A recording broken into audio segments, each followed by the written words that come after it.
session here. Nothing excites, I'm told, or agitates entrepreneurs as much as talking about sales and marketing. And we have quite a few in the audience, I'm sure, and quite a few on the stage as well. So the whole context of this was, how does sales and marketing scale up as an organization grows? And I'm sure many of you who are entrepreneurs at various stages of your company, this continues to be a issue and a challenge that never really fully gets resolved, because at any point in time, if you solve it well, you're going to get the next spurt of growth, and it's going to become the next set of sales and marketing challenges that are going to become your primary focus. It's like whatever product and service you're offering, who will pay for it, what will they pay for, and why will they pay for it? Right? So the question you have to ask is, who will pay, what for, and why? And I think it's amazing to see that how many entrepreneurs constantly kind of don't ask this question. And I think this is where the whole issue of go-to-market strategy begins, and from that flows the entire strategy of product, service, as well as sales and marketing, which ultimately has to make it successful. So I thought that I'll set the context for a couple of points, and my job is to set a few interesting concepts in your mind, hopefully, and then let loose a very powerful audience on you. We have Suresh, who will give a keynote talk right after me for about 10-15 minutes, talking about his own learnings and journey, building a very, very large global organization, a great success story, which he'll share with us on sales and marketing, how it scaled up. So it's a lovely case study to think about, and the principles that come from it. Then we have about 10-15 minutes of moderated questions, which I will ask to the panelists, and then I'll leave the bulk of the time for all of you in the audience to really send questions into the panel, and we'll have the most of it like we had in the previous session. So that's how we're going to do this. So let me start off by saying that as an entrepreneur, as somebody who's trying to build a business, what are the key things that you have to worry about in sales and marketing? First of all, sales and marketing are the same thing. I think most entrepreneurs, especially in India, I was shocked when I first moved back to India 12 years ago. I realized that a lot of people think sales and marketing are the same thing as entrepreneurs, which is a real travesty, because they're not. They're highly intertwined and linked, but they're not the same thing, right? So that's the first thing you have to understand. But specifically, let me talk about three concepts. One, differentiation. Let me talk about this example that comes from Seth Godin, the famous marketeer, who wrote this book called The Purple Cow. Has anybody heard of The Purple Cow, the book? Yeah, good. There are a few people there in that audience who read it, hopefully. So the story goes like this. So Seth Godin says that if you're driving down a road and you're looking outside your car window and you see a brown cow, will you stop your car, get out and take a picture? Will anybody do that for a brown cow? Nobody. But if you saw a purple cow, would you stop, get out and take a picture? The answer is yes. But if within the next 1 year or next 6 months, every cow you saw became purple, would you stop and take the picture? The answer is no. So the point is that the purple cow gives you the basic concept that if your product is not worth remarking upon, in fact the word remarkable comes from the idea that, is it worth remarking upon? Is our product, service, whatever you offer as entrepreneurs, is that worth remarking upon? Then it's remarkable, then it's a purple cow. So the first thing you have to worry about as entrepreneurs is what we're offering remarkable enough, comment worthy enough, and is it a purple cow? That's differentiation, right? It has to be different from the rest of the stories that you hear, especially from the buyer's perspective. The second question is market segmentation. As entrepreneurs starting new companies, we have very limited resources. We have to use them wisely. So if you don't have resources, what do you have? Resourcefulness. You have to be resourceful in figuring out how to use limited amount of money and resources at your disposal to get the maximum bang for the buck. So that's where segmentation comes in. Again, I'll quote one of the great writers, Geoffrey Moore, who wrote this book called Crossing the Chasm. And he says it's counterintuitive. The more customers you try to support in your early stage, the bigger the segments you take on in your early stage of a company, the more likely you are to fail. In other words, if you want to succeed as a small company starting up, pick a small segment, the smaller the better, and focus deeply on it. Don't try to spray too wide, and don't try to service too many segments. So segmentation becomes a very important part of early stage sales and marketing success. Right? So that's another example that I think is worth talking about. The third point, which was made in the earlier session in the end by Parag, which I really liked, he talked about when does it become a growth business. He said when people start calling you. When you can almost see that we have been calling people all these years to get your engine started, and then people are starting to call you. It's obviously very, very, it's a very important moment for entrepreneurs when you start getting calls saying that I have heard about you guys, can you please tell us how you can help us? And this is called word of mouth. So another great book to read for entrepreneurs, Ultimate Question. It basically says that you arrived when your customers are telling other people to buy your stuff. That you stop selling and others start selling for you, and the people who start selling for you are your own customers. So that's an example of customer-centric behavior, how you build word of mouth. Right? So I'll end my comments by saying one last thing, that I think marketing and sales has become, at this point, is no longer just an art. A lot of technically oriented entrepreneurs, I'm one of them myself, a lot of technical entrepreneurs think that sales and marketing is a black art. We don't really understand it. Find me a person who will do it for me and do it well for me, and then I'll be successful. So as to have a boss is to say that, whenever you want to understand who's accountable, please look at the mirror. So sales and marketing is such an example. If you want to understand who's accountable in a company and you are an entrepreneur or the CEO, please look at the mirror. Nobody else will be as accountable as you are. So with that in mind, we have to all take on a serious sales and marketing accountability, which is today not just an art but also a science. For example, is your user experience wonderful? Well, that's an art. But then, do you have the right marketing analytics to understand what your segment is doing with your user experience? That's science. So it's part art, part science, part left brain, part right brain. That's what sales and marketing has become. And I'm sure we'll hear a lot about all that from all of you as we go forward. Like us. So today I know there's various kinds of people. I was wondering what the audience we have here. There's various kinds of people, various mindsets, companies of various sizes. And what is the take home we as a panel can give you today is what the core of what I was thinking about. For a business, the lifeline is sales. We need investors, we need all kinds of stakeholders to make a business work. But a business is in business only when it's selling. So that's the most important thing. And like Sandlo rightly said, the entrepreneur is the biggest salesman. He's the first guy who believes in the product, identifies the product, identifies the ecosystem. Will this product sell? Will this actually work? Identify the product and then start to sell. So that's what I was. And then initially, you're everything. You're the sales guy, you are the guy who's cleaning the tables before everybody comes. You're the same guy doing everything in a small company. And as the company starts to get larger, do you have the ability to hand off and ability to let go? And I think we may have a debate on that today. Should the entrepreneur be the chief sales guy, or should there be a sales guy coming on board and running it for you? So I believe at some point you need to bring specialists. And I just want to quickly drop a small story that I heard back in the Bay Area when I was starting off. This was, we were at a similar event. There was this gentleman, he used to be one of the VCs from the Valley. And he said, when you're a single-celled animal, like an amoeba, you do everything yourself. You're there, you basically come out there and you eat, you excrete, you reproduce. It becomes a double-celled animal over time. Everything is done by this one company. That is the small company. And from there to go and become an entire huge elephants, humans, and all these animals, what he talked about was the birth of a nerve cell. Once the nerve cell happened to come, everything started to grow. So most important for any organization to scale is the channels of communication that you establish. And that is the job of the entrepreneur. Yes, he has to do everything in the beginning. He understands how to do each part separately, and then you start to scale. For you to start scaling, and I'll focus today primarily on sales, and then we'll open up after that. For you to start scaling, you need to really understand that the first few sales are done by you, and then yes, you get the inbound call, that's exciting, you feel you're in the growth phase of the business, but still for it to grow, the total sales that you generate is always proportional to the number of sales guys out there. I'm talking B2B. B2C is a different animal, we can come to that. I'm sure other panelists will have a perspective on that.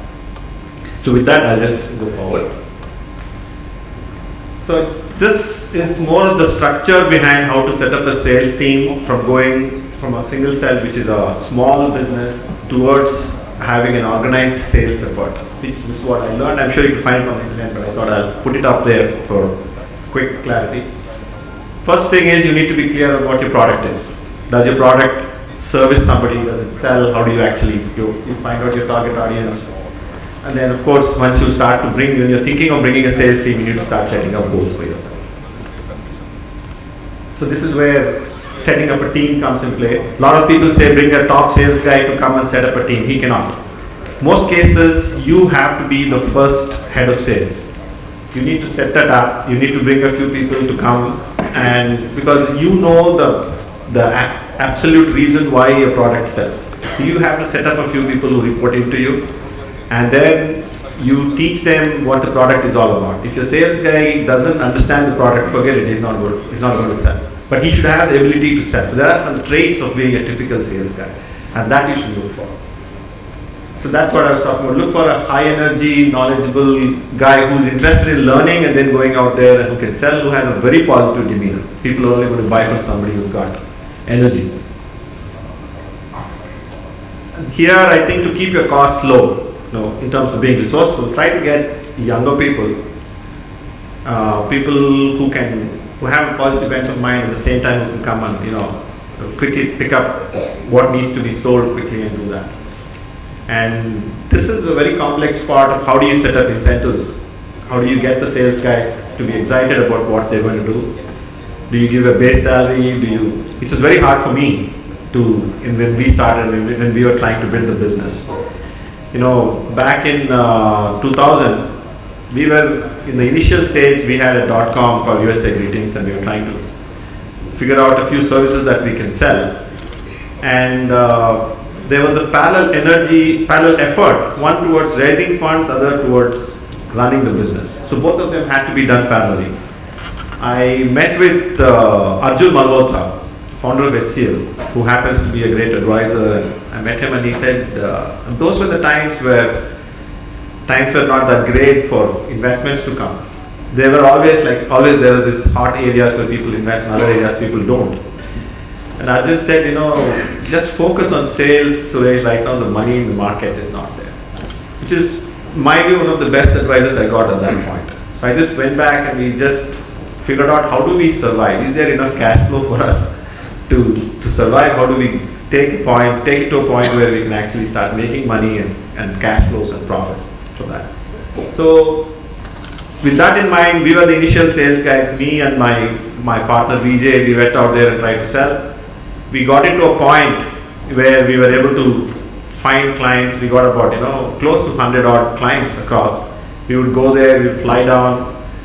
There's no substitute for meeting people in person and have dinner with them, understand what they want and offer what we can offer. Sometimes you may have it, sometimes you may not, but you have the confidence that you can put that together and give it. And then going from that stage to actually bring in sales guys, we had a number of failures. We used to bring in a top sales guy. He would come in, he would say, I'll sell, no problem, we can do all this for you. But the funniest thing is this guy doesn't know the first thing about your product. And over time we learned that we are able to sell better than this guy. And finding the right fit is very important. And I think you need to handhold, that's my view. And coming up with how you can excite the guy, which is the incentive part. What is your base salary? How do you make sure the guy sells? And how does he keep selling after a point? Sorry. How do we make them hungry? We'll talk about that. Okay, let me quickly finish this. Yeah, we'll talk about it. You can keep this question for yourself, but we'll talk. That's a very important. And then, of course, the boring part of setting the structure is very important. It's the discipline of setting up a whole sales team. Setting the territories, each one has an area, they go after that. What is the sales material, the back office to complete it, all those are critical as well. Channels, which is get some of the people who you sell to sell for you, which is what we did. We used to go back to the first few clients and say, if you introduce us to some other client, 10% of the revenue is yours as a discount to what services that we are providing you. So it's a very tricky way to get them to endorse what you're doing, but it worked. So then we had one guy who got in almost 10 of such clients and he was getting his service for free. So he was doing a massive sales guy. He was our sales guy, but we were paying him through kind. So it's powerful sometimes. And so partners are very important. Your margins may vary, but it's absolutely better than not having sales and holding everything to yourself. And like I said, personal touch, knowing people by first name, sitting down, understanding the family, taking time. Because when you try to meet the first time you start selling, you turn off a lot of people. So it takes time to build trust, build confidence. The other guy should feel that these are the people who can deliver. Especially when we are early stage, when you try to go and talk to them, there's a huge resistance. They don't know the guy is going to sell me something. So that's something that you have to get past. And that you do it through multiple meetings. You can't do it in your first meeting. Of course, have confidence in your product and yourself, and change if need be. So with that, I will stop, and then I would like to pass on to the panel and want to hear their perspectives. Thank you. There's a fundamental difference between what you sell for B2B versus what you sell for B2C. I used to drive a product at Google, it was Google Maps, which was a B2C for all practical purposes. And today my product is all about B2B. I sell to enterprises. And as we build the product and we hit the market, I did all the research that Shantanu and Suresh were talking about. I read that the famous Mark Sisters book about do you chase the rabbits or deer or the elephants. I don't know how many of you have read that book. So whom do you target? Okay, you should be very focused. As Shantanu said, yeah, it's like we should be very focused. Let's focus on one segment of the customers. Go and get them. We did all that thing, and somewhere down the line we realized that, at many cases, at least I can talk about B2B, and I also make the distinction about sales and marketing in a B2B versus B2C context to some extent. So in B2C, the marketing, so sales and marketing, as I said, we often tend to confuse. They are very intertwined, okay, and they are complementary. In a B2C scenario, my view is that marketing is of preeminent value, and in a B2B scenario, sales takes preeminence, although they both are complementary. In a B2B scenario, marketing is more towards your brand and how you present or how you project your company or your service or your product. In a B2C, that's different. In a B2C, sales is more about, it's all about marketing, getting eyeballs, getting the users, getting the first million. It's a count of millions. The first 20 in a B2B is equal to a first million in a B2C. That's the way I look at it, always. So, coming back to what I was talking about, we do all this research about talking about what works and kind of thing. You know what? Nothing that works. Nothing of that works. At least that's my personal experience. We try to be very focused. Shantanu with Euclid doesn't work. So we were confining ourselves. More and more we're digging ourselves into a hole. Ultimately, there is again do we get the ace salesperson on board, or are you your own salesperson? We did all that, okay, and and each enterprise strikes its own magic formula, and to a large extent, it's a process and a journey of discovery. The sales and marketing is actually a journey of discovery that you do. If it's a B2B enterprise, it takes a year at least.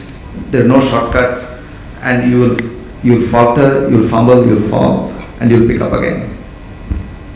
But if you know exactly what you're pushing, and if you got and by the way, there'll be more purple cows as you evolve. In a B2B, there are more and more purple cows that yours may have been the first purple cow when you hit the road, but before you reach your second milestone, you realize that there are a lot of more purple cows and you're no more interesting.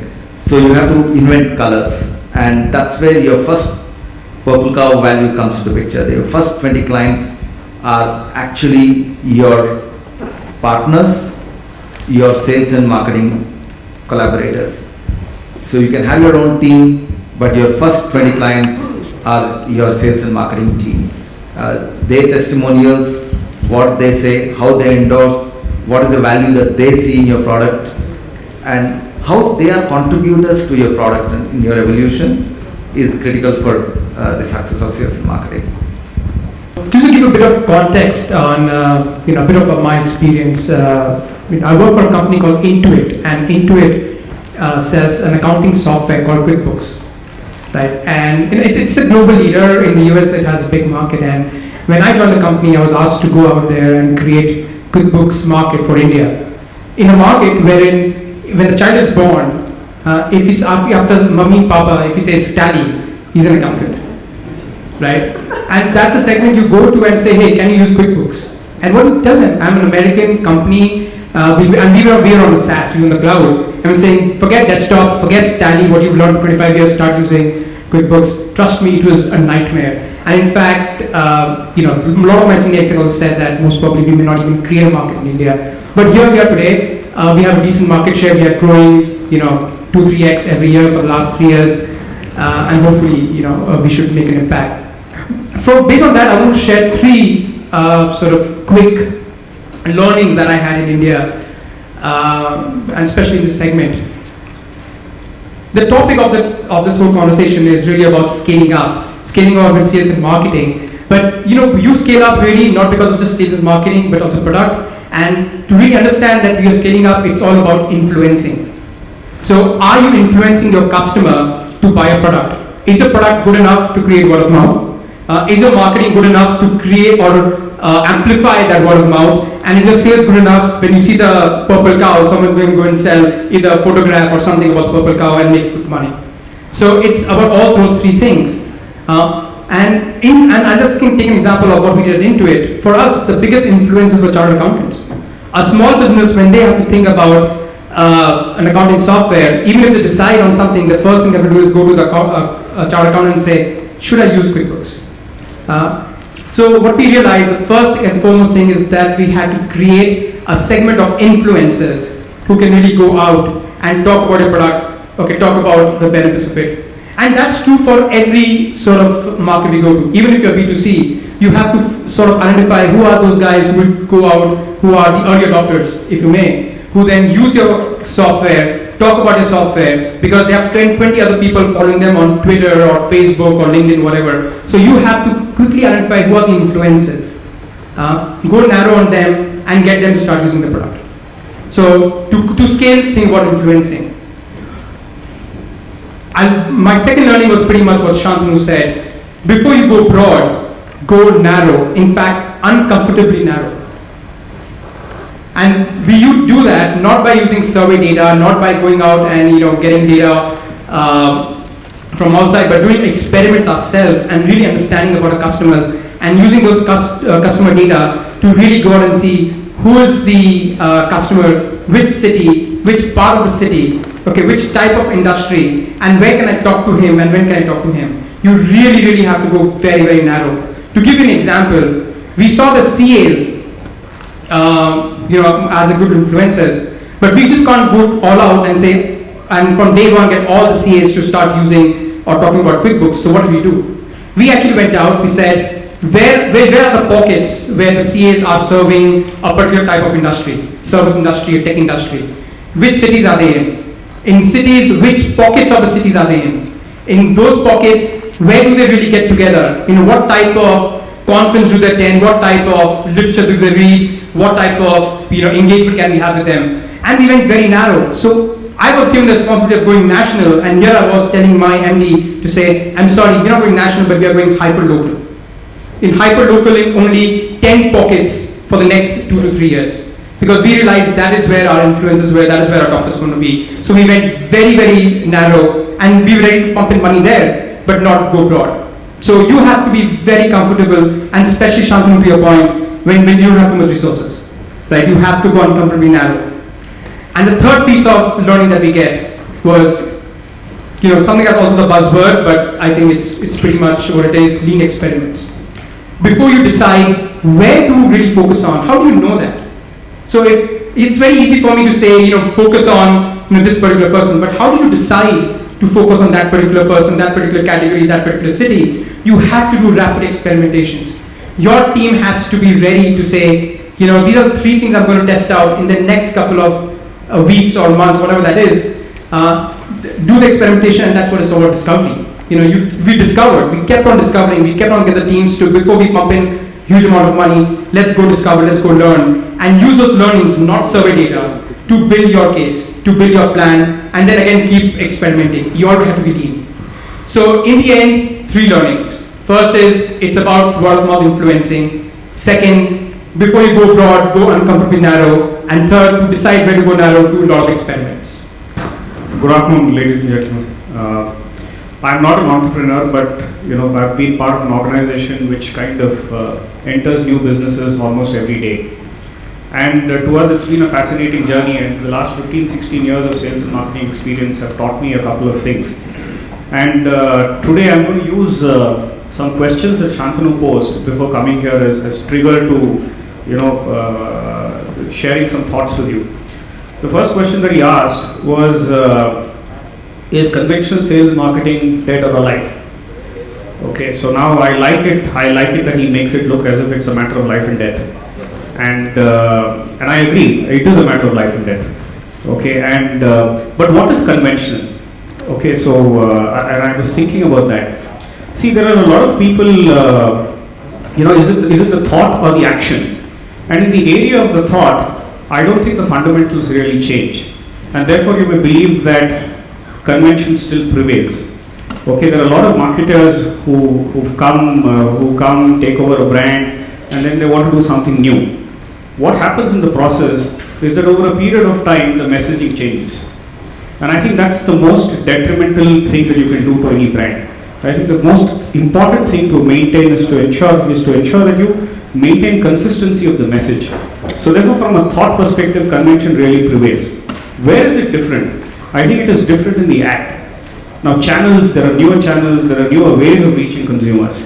So I think that is where unconventional methods of reaching consumers will prevail. So to that extent, yes, it is a little unconventional. The second question Shantanu asked is sales and marketing different? And I think it's very different. Now here's a question. We are a company we are in the FMCG space. Now who has sales targets? Is it the salesperson? That's very conventional thinking, right? Now we don't believe that salesperson should have sales targets. Now because we believe that the responsibility of a sales team, I mean this is obviously from a B2C perspective, the responsibility of a sales team is another function in the supply chain, is to ensure that the products are available and visible. So the real sales targets actually lie with the marketer. It's the marketer's responsibility to create demand and make sure that the product is sold off the shelf. And it's the salesperson's responsibility to make sure that distribution is, ensured. So to that extent, his or her targets will be on distribution numbers and will be on visibility numbers as long as you can measure them. So this to me is a fundamental difference. And along with that is this question on what you believe is push sales better or pull sales better. As long as you're in the push mode, you can be rest assured that you will not last long. Okay, because you're continuing to push regardless of the fact whether your consumer really wants the product or not. The most important thing is to create the pull. And let's also understand that push sales are always expensive because you have to, you're then doling out discounts, you're giving higher margins to trade. So that's not a sustainable way of doing business. You invest those resources in creating pull for your brand, and that's when you can ensure long-term sustainability of your product and service. There are a couple of other thoughts if we have the time, or yeah. Now there's also this question that he asked as to what is the new normal, and he spoke about content marketing. Okay. Now we can always place a premium on content. There are a lot of brands which share a lot of information about their product or service. Is that really useful? I think in today's world, content only goes up to a certain point. Beyond the stage, you've got to create a conversation. And I think what is important is that ability to create conversation. And we are in a digital world. Gone are the days when you relied on TV and print media and you just sent out a message saying that, look, this is who I am. So what? Today in a digital world, there is a two-way communication that's happening. People want to be part of your story. If you have a story out there, make sure that people participate in the story and sell the story and advocate the story to the others. So therefore, it's very, very important for you to create a conversation and not just stop at making sure that you have great content and leave it there. Okay? And there is this point on how important are target groups. Okay, so do we go global or do we go local? Now from our snacks business we can tell you that in India almost every 200 kilometers the taste buds change. Okay, so the question is one burger and one pizza good enough for 1.2 billion people? Okay, so this is an insight that we have into a country which is so diverse. So I think what we have learned is to make sure that you're locally relevant. And as long as you're locally relevant, you will be extremely successful. And therefore, you need different propositions and different positionings. You can't have a one-size-fits-all solution. And there is this entire this thing on how social media and mobile is important. 300 million internet users, growing by 10 million every year. 65% of them on mobile phones today. And most transactions, in fact, Flipkart, Myntra, there are most transactions which are happening on mobile. So therefore, mobile as a device is today an extension of you. And this will grow. And therefore, going back to my earlier point, focus on creating conversations, because this device is what does it all today. It's no longer your newspaper or TV alone. And the point on differentiation. Differentiation has to be, again, one of the other parts that you probed. Differentiation has to be rooted in insight. It's just not enough if the color of the cow is purple. What does the cow do? What does the purple cow do? How does it satisfy a need? And I'll give you a good example. We make stationery products and we have notebooks. For a long time we said our notebooks are chlorine free and it's just the whitest paper that you can have. You can write on it and the ink doesn't blot. So very, very functional and rational benefits. Didn't take us too far. Salience was low because everybody said the same thing. So we went back to consumers and asked them, what is it that, what happens in their life? We realized that most parents are telling their kids that, look, my kid is going to be the next Sachin Tendulkar. My kid is going to be the next Vishwanathan Anand. My kid is going to be the next Albert Einstein. And this is an insight. Because you're not telling your kid to be one of his kind or one of her kind. So then we came up with this insight saying that, look, our products are one of their kind. So we said, why not marry the two and say, we help in making your child one of his or her kind. So we want to see, we want to see whatever names we have. We want to see, I want to be the first Ravi Yadavali. I want to be the first Suresh. I want to be the first Shantanu. So that's a very powerful insight. So it connected what a product proposition was to a very powerful cultural insight into our society. And those are the kind of differentiations that you can create in terms of positioning.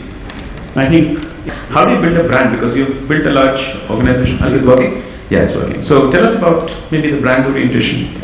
I know we've built, I think the conversation, I just want to touch on some of the points the panel was talking about. I found it really interesting. Each one was coming from the perspective of what they do. And there is a B2B perspective and there is a B2C perspective, and they're so diversely different in how to approach sales, which I thought was powerful. I think the same way, how do you brand yourself? How do you actually go out there and build a brand for your company, for your brand, is also very different. So we started as a B2B brand. We knew how to go build, and B2B brand comes from very basic things of making sure that you are there as somebody who provides a very credible product, something that works, something that ensures that comes from what you do. So that is the core of what you do. Whereas the B2C is a completely different one. So here you're going to understand the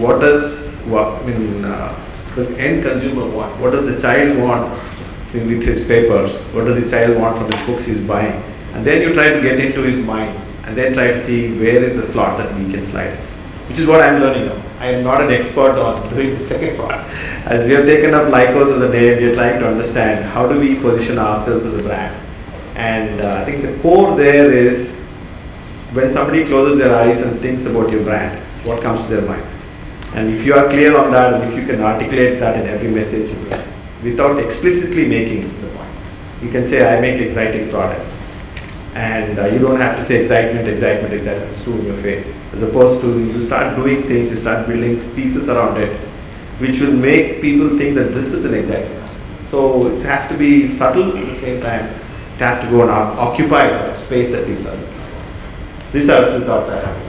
You know, the journey is unique for every one of us. The learning along the way is also unique, and it shapes the company as we go. So it's a journey of discovery. I think that's the expression you used.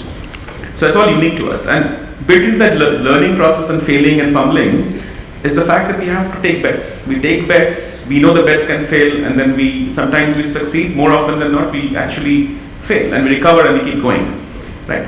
So this failing fast and recovering quickly is a very important skill in an early stage company. And I think many entrepreneurs, all of us have gone through this, where we get paralyzed in the face of the fear of failure.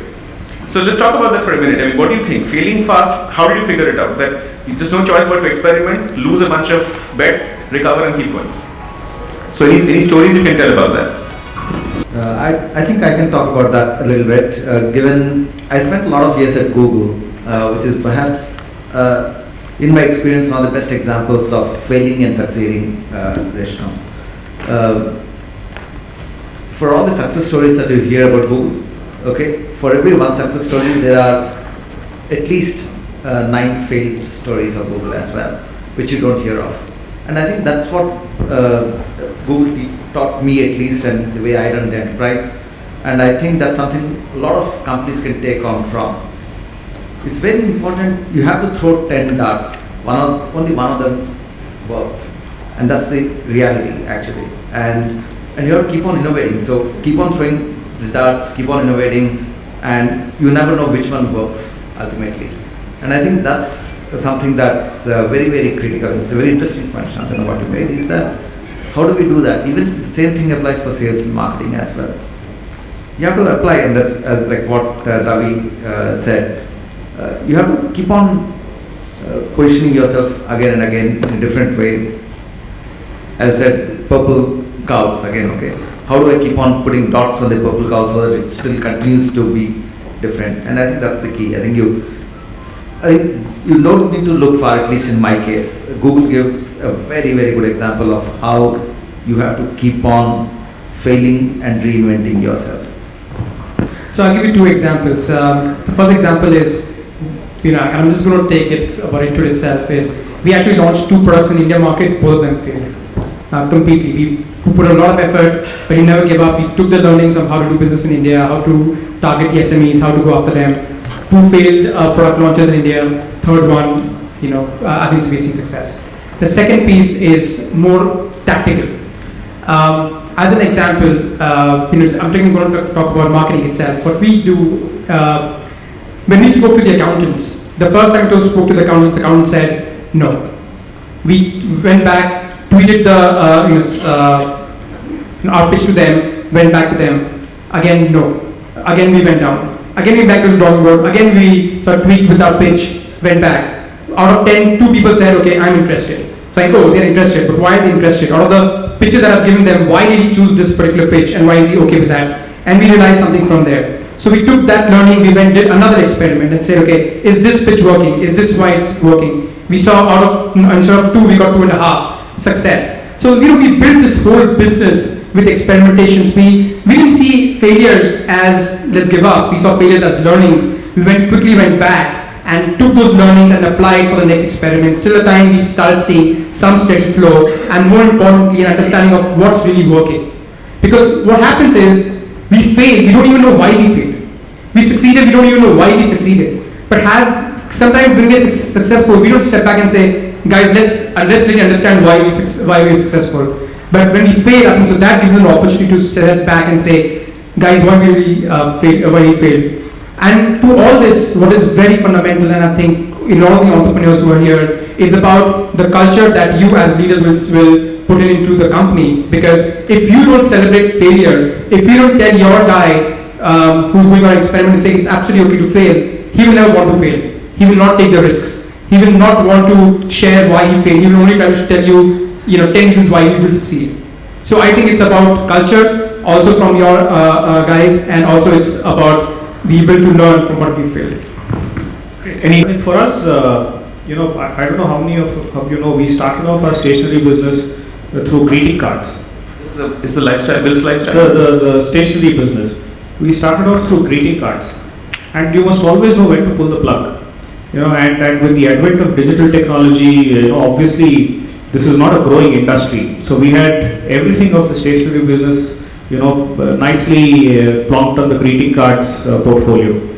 So for us, it was a very important decision as to when we should, pull the plug, and we did it, I think, quite some time back, almost about 3 or 4 years ago. I was part of 3M, when I started off my career, and how many of you have heard about Limations, the CD? I mean, that's a business that 3M hived off long time back. And even when they were at the height of, that entire business, it was a huge portfolio.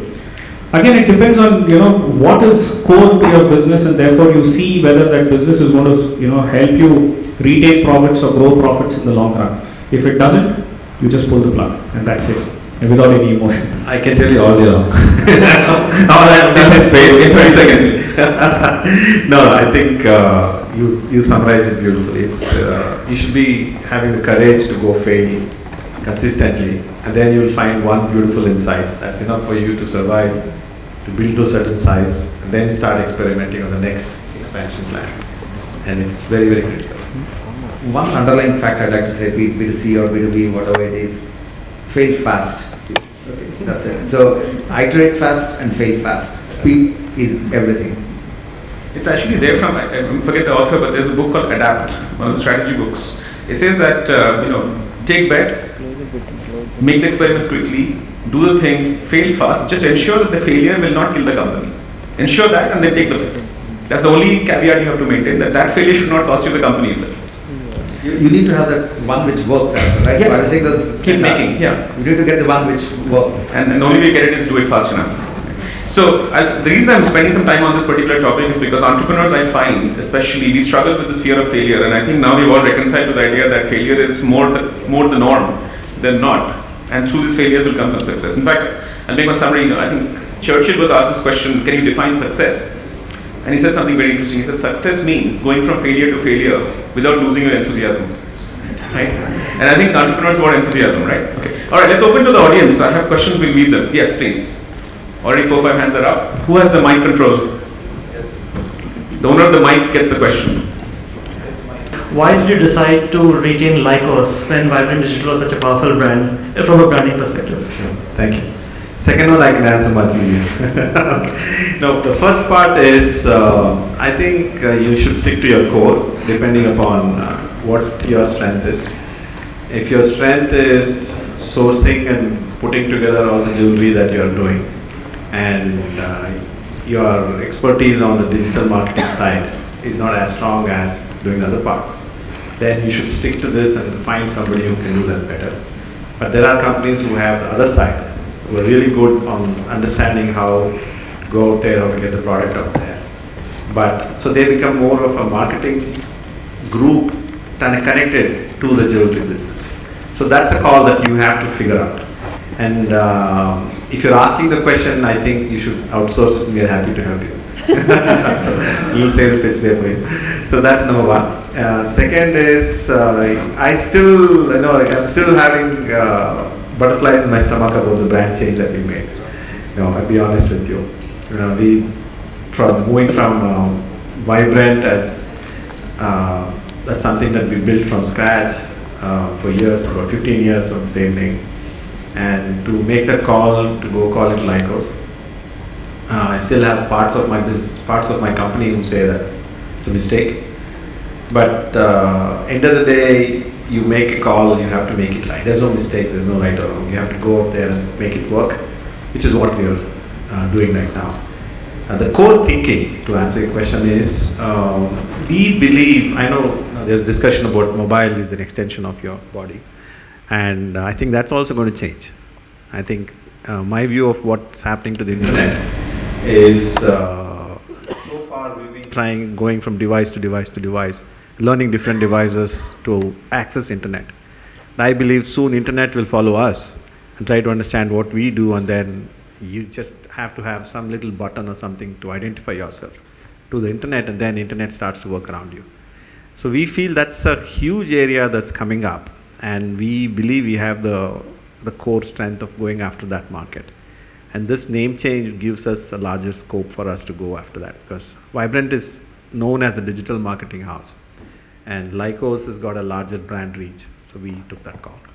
How do you make them hungry? Money. Very simple. So how much money can they make? Sales, it's very fairly simple, straightforward. These guys are high energy guys. They can go out there. You need to find somebody who's driven by coming to work every day, making his sales, getting his commissions. I'll be very blunt on that. That's a very important part. The second part is the work that he does, the product that he sells, he has to be tied into it. So the process starts when you hire the person. You should find people who have that bent of mind, who's got a more positive energy. If you see a sales guy versus a guy who does analysis, these guys are very inbound. You can talk to a person and say this guy fits better. Not to box people, but this guy fits better in an analysis role. And when you're looking at some people, you can say this guy has a natural presence. When he goes and meets people, he can actually instantly connect, which is very important in sales. So the moment you see that guy already has it. And then to get him interested, you have to see if this guy, you should also test that when you're interviewing this guy, is he driven by what drives him? And if you can ensure that you touch those points, then you can keep him going. That's my sense. We've always believed that there has to be a sense of purpose. And whether the sense of purpose is in terms of providing solutions on the shop floor, and I've been part of a B2B business as well. So whether it comes from the sense of providing solutions to your customer, or a sense of purpose of having a larger goal for your team, I think that sense of purpose is extremely critical to have a salesperson be hungry and do the same thing day after day, because it's a very repetitive life. So the repetitive life calls for a larger purpose, and the money will obviously follow. A bit different because each sales encounter is different. Client A is different from client B. Typically, they have their own sets of problems. So it continues to be very, very exciting. I agree with Suresh because that comes from a lot of B2B experience there. Nothing excites salespeople more than their commissions or their incentives. We are not there yet, personally, but I've seen that and I can comment on that. That's what works. So with that, I think we'll end this panel, and thank you very much to all of you for having been such a great source of information and content and real entertainment, I think. And thanks to all of you for being such a great audience. We really enjoyed it. Thank you very much. Thanks.